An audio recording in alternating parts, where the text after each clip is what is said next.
Go ahead. Yes, sir. Thank you, Mr. Secretary. Timothy Interosi with the Washington Examiner. Going back to the previous question about Europe, and I believe the Sky News reporter referenced civilizational erasure, which is a term that has been used by both the White House and the State Department. Both the White House and the State Department have made kind of recurring overtures to Europe as a civilization that is in some sort of danger and that should join with the United States as a sort of Western civilizational bloc. And it seems to be a recurring priority. However, with the release of the National Security Strategy, many European leaders, leader of Germany, members of the EU, of the European Parliament, have found it totally unacceptable or offensive or question the allyship of the United States with the rhetoric that was used. So I just wonder if the United States is correct in that these policies, like mass migration, will lead to civilizational erasure. Is it possible to save European civilization if the governments simply don't want to be saved?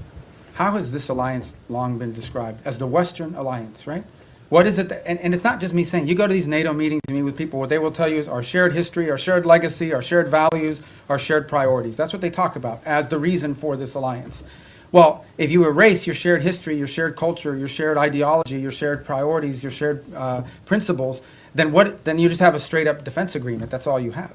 So what I'm trying to point to, and what we've tried to point to, is very simple. That is, at the bedrock and at the cornerstone of our relationship, with example with Europe, is the fact that we do have a shared culture, a shared civilization, a shared experience, and shared values and principles on things like human rights, on freedom, on liberty, on democracy, on all sorts of on the rights of the individual, on all these sorts of things that we in this nation are the inheritors of in many cases, because many of these ideas that led to the founding of our country found their genesis in some of these places in the Western Alliance. If you take that away, if that's wiped out because for whatever reason it's no longer a priority, I do think it puts a strain and threatens the alliance in the long term and in the big picture.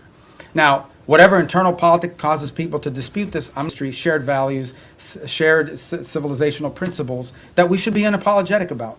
This is a nation that was founded on parts of the world, but they emanate from Western history. And it's something that we should be unapologetic about. Why would we be apologetic about it? Anyone who doesn't recognize, for example, that many of the features of our system of government find their root in Roman and Greek history is a fool. Is a fool. It's just not true. And so I think that we need to understand and embrace that, not negate it.